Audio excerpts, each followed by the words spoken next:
Column ഇടക്കെട്ടുകൾ മുഴുവൻ നമ്മൾ കുറച്ച് നിരപ്പാക്കിയിട്ട് അതിൽ നമ്മൾ ബോളർ വെച്ചിട്ടാണ് പിന്നെ ഈ 45 സെൻറ്റിമീറ്റർ ബേസ്മെൻറ്റ് നമ്മൾ കെട്ടുന്നത്. അപ്പം മൊത്തത്തിൽ ഈ ബേസ്മെൻറ്റ് തമ്മിലൊരു കൂട്ടിപ്പിടുത്തായി.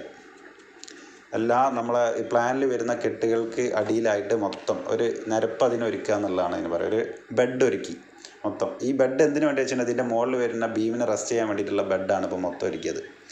ഔട്ടർ കെട്ട് മൊത്തം അടിയിൽ നിന്നാണ് 1.5 മീറ്റർ അടിയിൽ നിന്നാണ് വരുന്നത്. ഇടക്കെട്ട് നമ്മൾ എന്ത് ചെയ്തു, ഈ പാതക ലെവലിൻ്റെ ടോപ്പിൽ നിന്ന് നമ്മൾ കുറച്ചൊരു 2 വരി കല്ലിൻ്റെ മണ്ണ് അടിയിൽ നിന്ന് എടുത്തിട്ട് അതിൻ്റെ മുകളിലാണ് പിന്നെ ഈ റാൻഡറബിൾ മേസൺറി 45 സെൻറ്റിമീറ്റർ വീതിയിൽ നമ്മൾ ചെയ്തിട്ട് കണക്ട് ചെയ്യുന്നത്. പിന്നെ അതുപോലെ തന്നെ ഇതിൽ ഈ കോളം എന്ത് ചെയ്ത് വെച്ചിട്ടുണ്ടെങ്കിൽ, കോളം നമ്മൾ മുകളിലേക്ക് ഇപ്പോൾ ആ ബേസ്മെൻറ്റിൻ്റെ ഇത് പൊന്തിച്ചില്ല.